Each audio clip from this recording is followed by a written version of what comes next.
Did you come up with this problem, or did they selling Japanese maple trees? No, this is their that's their case study. Oh man, did you tell them That how they much can. you love Japan? Yeah. Uh, Um, but the recruiter was like, he was like, obviously this is very a niche product, so they were like, that's kind of like what they're throwing at you. But he was like, to get your head in the right mindset, he was like, you've worked at Nike, you've worked at J. Crew. Just imagine if you're selling shoes or you imagine selling apparel, um, and just kind of think of like that user journey, I guess. But I don't know exactly what questions they're going to ask in regards to like what the problem is or, like what is the initial problem or like what enhancements would I would make. But in general, I guess, like how would you approach case studies? Obviously, it's a broad question, but what are your like, what are some of your sound advice? Initially, let me ask you this: when you're looking at this right now, like how to sell like maple trees online, what do you like? What are just like? I want to hear your process out a little bit too. What are you initially thinking?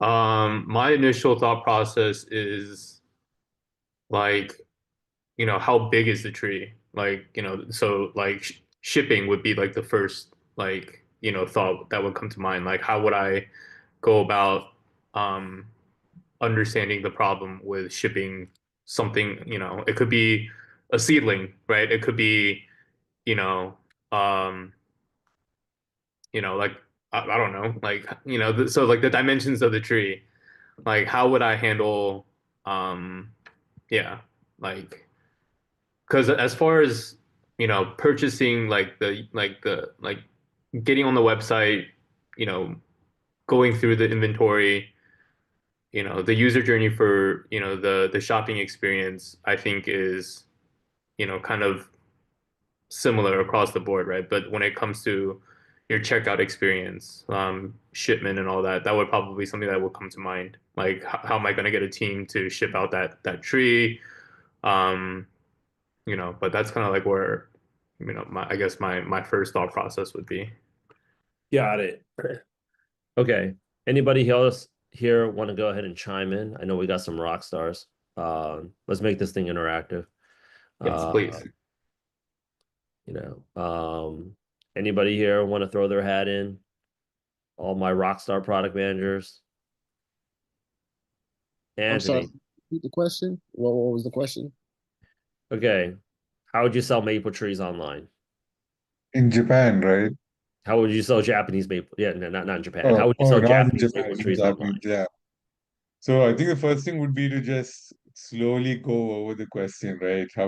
You want to say, okay, Japanese maple trees, and just try to come up with some questions based on the word. So this is kind of like a GRE or GMAT question. All the clues are kind of in there in the question. Sometimes there Hmm. are not that, so that's totally fine. So I think yeah, what you said actually is first, right? So in general, for case studies, you want to have some idea of the problem, then go to like people, right? So what are the people around there, and then um, what problems each of these groups of people have or segments have, and then you just pick a problem and find some solution to that.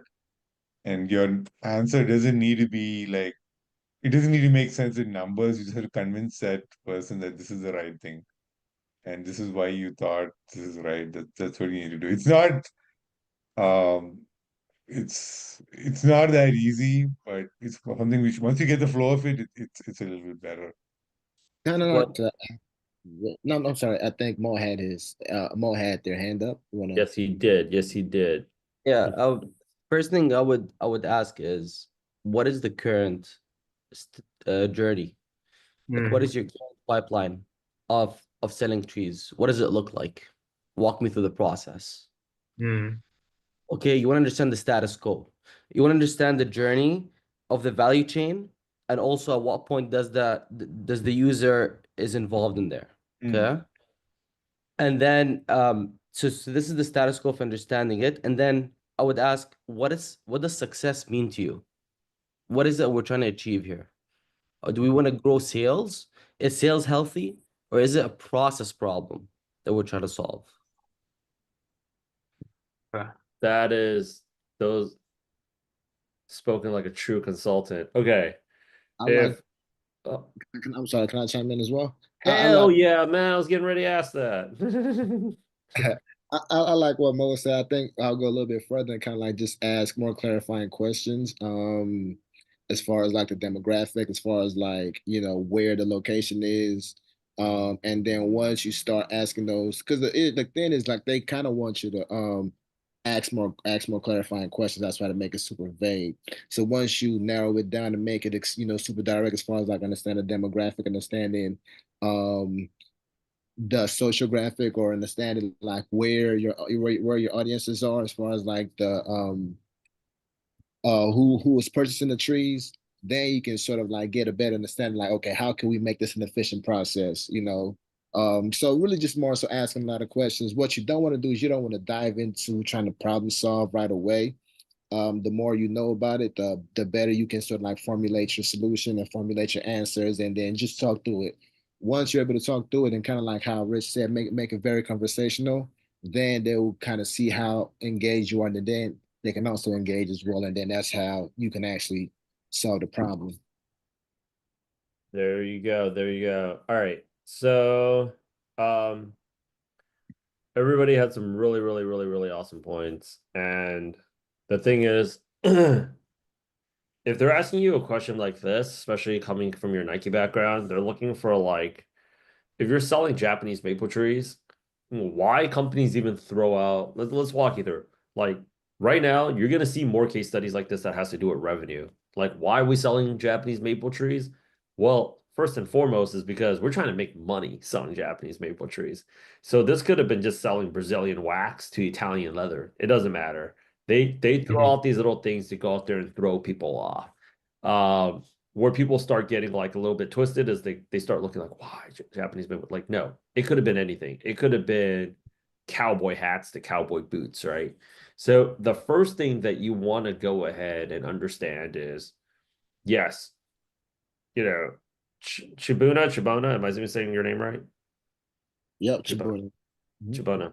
Chibona, is very right. You know, you don't want to get too well in the weeds of it. You want to ask clarifying questions. Here is where asking clarifying questions. You should ask it because it's going to buy you time because you need to think. And this is actually why I always have like I tell people get on as many interviews as possible because like you're gonna need that freaking thinking muscle while you're like navigating this, right?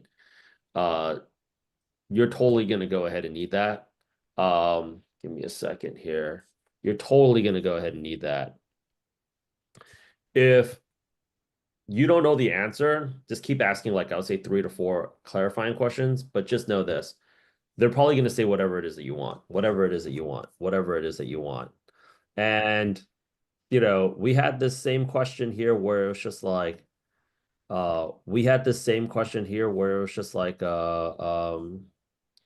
we had the same question here where it was just like, you know, how would you build an oven? How would you build an oven for people with you know, like for people that are in wheelchairs, right? Well, are we building like a microwave oven or is it like the industrial wave oven? Like, you know, are we already like yeah, whatever we want? Like, you know, is it like for an apartment house? Like whatever it is that you want. Like just know like that's usually what they're gonna hit you out with because that's the truth. They just came up with this prompt. They don't have like actual specifics. You know, they're not thinking about it like the Marvel universe, right? So you're asking at least 3 questions to just go ahead and buy time. Have those 3 questions ready to go because that is going to buy you some time. But just understand after you ask 3 questions, if you don't have enough emotional intelligence to realize that like they're not going to give you any information, that just makes you look like a very incompetent product manager. And if you get very frustrated, that just also makes you look like a person they don't want to hire. So it's like, okay, that's where you draw the limit. The next thing is you take a look at, I would do this to research the comp, to go ahead and, well, figure out, you know, we're trying to figure out how to sell Japanese maple trees. We are trying to make the most amount of money selling Japanese maple trees. That's what companies care about. It's cash. They don't care about anything else. So there's two ways we can do this. We can either make money selling Japanese maple trees for the most amount of money, right? And make this thing very premium and sell it low quantity, but at a very high transaction number. Or we sell it in high quantity, but obviously at a lower cost. Or the third thing here is we get people to buy our trees to buy more of those trees again. So you only really increase revenue three ways. Number one is you increase the transaction amount. Number two is you increase purchasing frequency. Okay.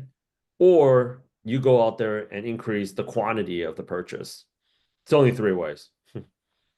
From this one time I snuck into like a Columbia MBA class. Okay. They said there's only three ways, right? So I would. Can you repeat 3 ways again? Sorry. Okay. Who asked the question? Lawrence? Yeah, yeah. Okay. What was the So way? there's only three ways that you can go out there and increase revenue. You either increase the transaction amount, you increase the transaction volume, or you increase the transaction frequency. Okay. Frequency and volume is the same thing. Yeah. Not the way that professor described it, because like repeat customers, right? Like I'm gonna get a bunch of people to go out there and buy something. I mean, Yeah, so the way you can increase volume is by acquiring new customers or increase repeat customers. That is the way that you're describing it. right. But like the way that he responded to the student that asked that question is like, well, look at divorces. Technically speaking, you should only get divorced. Well, he's like, actually, no. He's like, you do get repeat divorces too. But anyways, how you would solve the problem is like the next thing is look at the existing competition and who's doing what and who's being the most profitable. I would go out there and research who the top players are in the industry. I would research who exactly are the top, who the top competitors are in the industry. I would take a look at what is that they're doing, how they are price. I do competitive market analysis. What is their transaction volume? How are they selling it? Where are they selling it? What are the proven like models where they are generating demand? And then on top of that, how are they? I don't know if I covered pricing yet, but how are they pricing?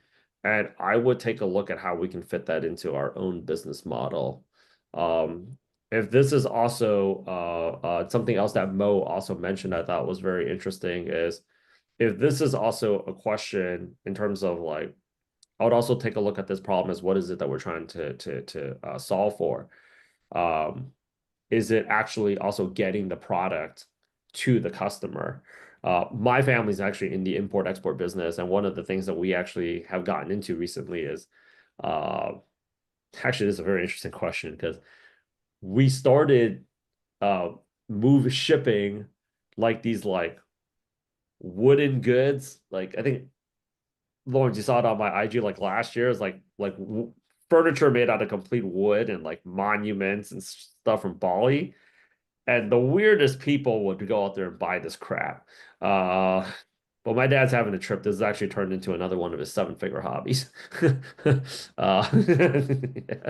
But yeah, right. So I would do it that way. The most important thing that we can to go out there and take away is you have to understand that these questions are going to be more frequent. You should also be looking at the clock. I would recommend that because they're not going to want you to go into a lot of It's hard because they don't want you to go into a lot of detail. You usually have about anywhere, I would say, between 8 to 10 minutes is a good duration. You're not going to be spending all hour talking about this. They want to go ahead and get to the next question. As the market's moving faster, usually questions like this, they would have you do a whole presentation or put together a deck. People didn't really enjoy doing that, but at the same time, people also don't enjoy asking these questions on the spot. But one thing I noticed about case studies is case studies now are more on the spot. Like, how would you solve this? Like, they don't want to wait, like, sending you guys the PDF. Oh, did you get it or did it go into your spam folder? And then getting it back, getting it like, no, we're all here right now. Let's just do it right now. So know that the shot clock's 8 to 10 minutes. Know that if you're going to be asking clarifying questions are still good. And clarifying questions are still important because the types of clarifying questions that you ask also reveals what your thought process is and whether or not they think you're smart enough to go out there and work there. Like, do you have a good head on your shoulders? But just know that almost 95, 99% of the time, because CarMax is not in the business of selling Japanese maple trees. Last time I checked, they're in the car business. They're just gonna go ahead and give you like a lot of vague and like, oh, like we had this question where it's like, how would you roll out a financial product for Uber drivers in Brazil, right? And it's just like people are like so stuck on like Brazil, what's the population? They start asking like clarifying questions. After three clarifying questions, it's like if you don't get it by now, we're not giving you shit. It just shows that you have really low EQ and that you're just freaking stalling. Because after like three clarifying questions is good. Five clarifying questions, okay, maybe this person's really detailed, but I've also seen people completely massacre their interview by like going to 7, 8, 9, 10 interview clarifying questions. And that's just like, if you don't get the fact that we're not giving you more info, then it just sounds like you're a really incompetent person that we shouldn't be entertaining talking to anymore. But mock interview and practice doing this more. Okay, so quick question. So in regards to, let's just take this example, Mhm. regardless of it's Japanese maple trees or selling shoes or whatever product, right? So I think the first three that I'm really focused or that really resonated as far as understanding like what they're trying to ask or what they're trying to solve is kind of what Mo and sorry, the other individual said was to so like really understanding what is the current like what does the current pipeline look like? What does the current user journey look like or current process look like? Um, at what point is the user involved? And what is the current pain point that the user is currently facing? Right? I think that would kind of outline what's going on and like what problem we're trying to solve, right? Yeah. Now let's just say like, hey, the problem here is with the purchasing process. Mm-hmm. How do you, so I guess that's when I kind of um get my ammo from them. They will feed me some sort of answer like saying, oh, the buying process, or there's an issue with shipment, or there's an issue with the UX UI or whatever. From there I then can dig deep into coming up with solutions for that. Is that right? Yeah. Yeah.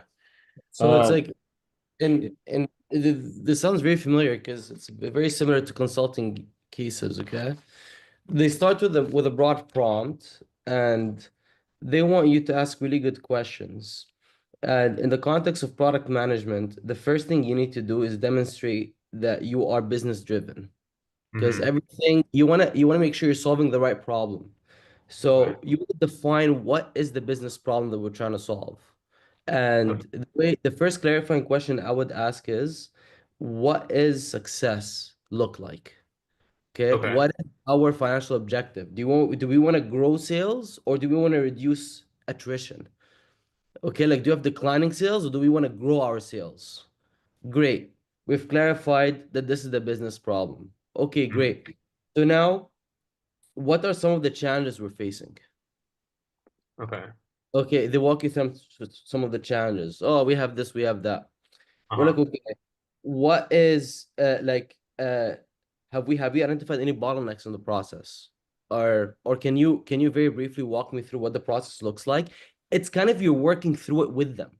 You're Okay. you're, you're narrowing it down and you're slowly like on the spot having a conversation around it. And you're like, okay, so based on this, we've identified three key challenges, right? Um, we have we're not we're not growing at the rate of the market, right? So something is going wrong with our process. Um, uh, or maybe lately we've been having a lot of delayed shipments, right? Or we're not converting into a lot of our marketing, whatever it may be. Okay. Okay. So then you narrow down these three problems and you're like, okay, fine. So for the first problem, these are various options I would explore. For the second one, this is what I would explore. Blah blah blah. So you're Okay. Let's just say it's a delayed in shipments, along with um let's just say it's a delayed in shipment and problem with sourcing, Okay. how would you Yes. answer? So if it's days and shipments, we're like, have we recently switched over to a new vendor? Okay. Or has there been or have we had the spike in demand?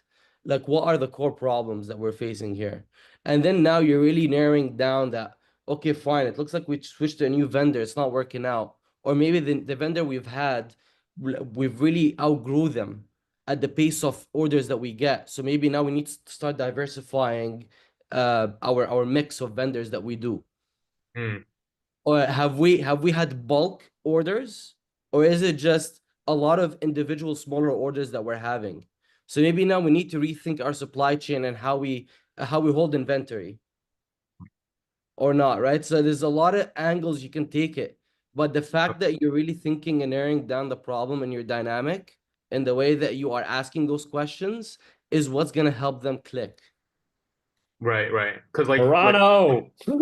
yeah, I think that was really good. Thank you so much, Mo. Because I think they don't really care about because there is no perfect answer, right? They want to know how you think through the process. So asking these questions to get clarity or They, clarifying questions is the big. I want to get, yeah, I want to say like also from my experience with I've had similar like questions, not a specific one with retail like supply chain, but what they're looking for is how you expand the problem definition. Right? They gave you like just one question, how are we gonna sell or how are we gonna import X product from this country, right? And that's where they start. This is your starting point, and the way to think is like, how do you explore the problem space, right? They're not really looking for solutions. They're seeing like, can this person define the problem?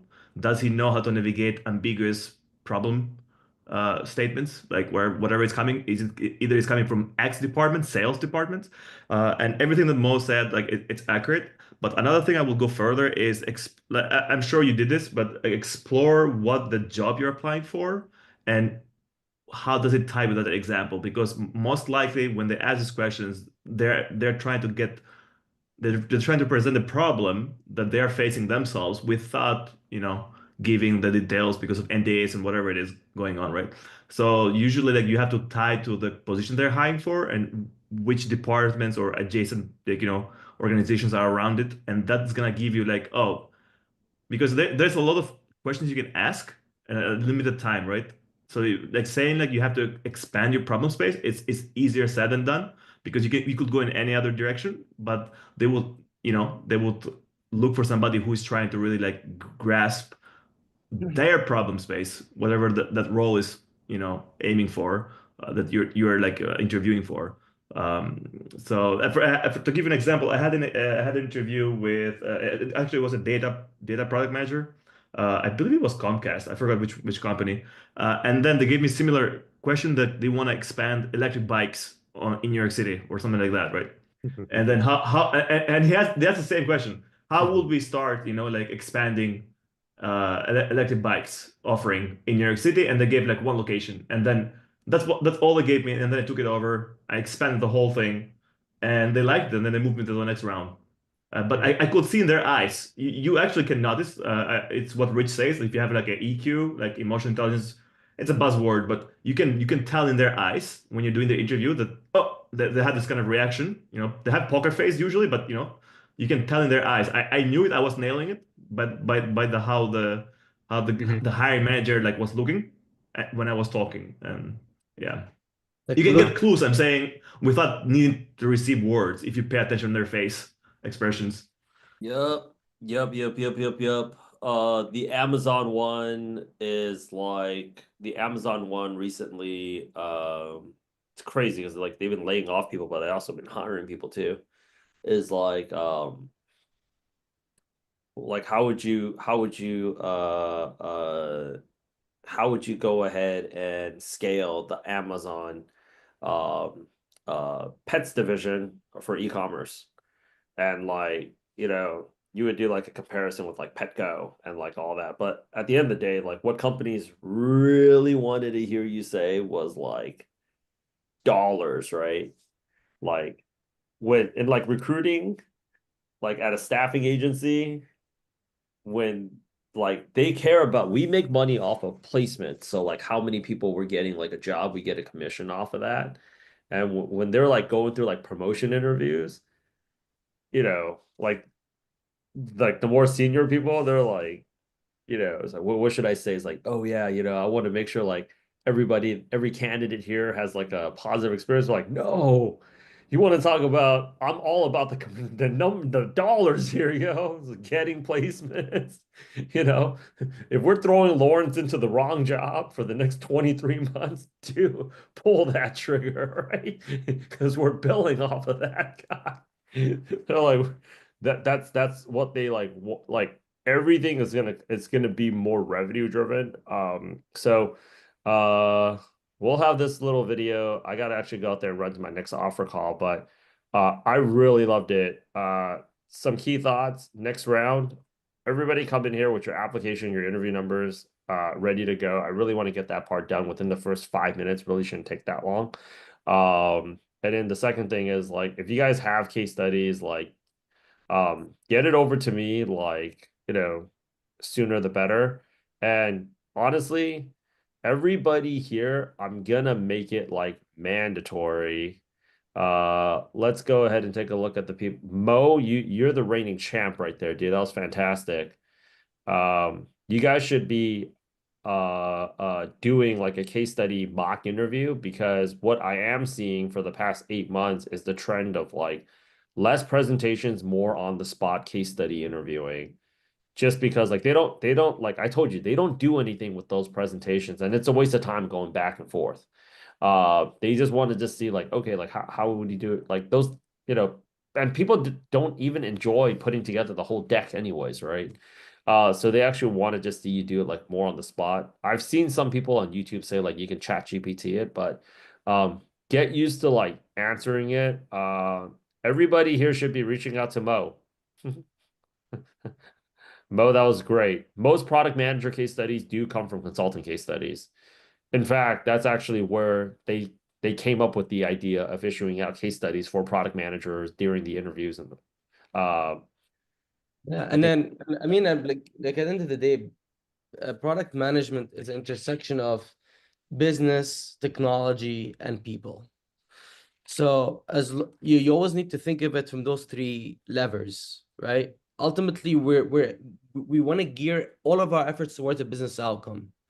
We want to think about the current pain points that our customers are facing, and then think about the solutions from a technology lens, which are features, enhancements, whatever it may be, right? Like, and if we just approach it from that lens, I think we'll be good. And Lawrence, like if you wanna do a mock interview, happy to do it. Happy to Yeah, we'll love to. Thank you. My case study is on Monday, so I definitely want to get some practice in before that. let's do it. On Friday afternoon, I'm free. Okay. And if anybody's available to help me out, just like to do a very quick pulse practice for like 15, 20 minutes on some basic. everybody should be doing it. Do not this. You guys are gonna get it anyways. So Austin, I'm talking to you. Yes, sir. That was great, guys. Thank you guys so Better. much. You see why I had to like hunt your ass down and shit?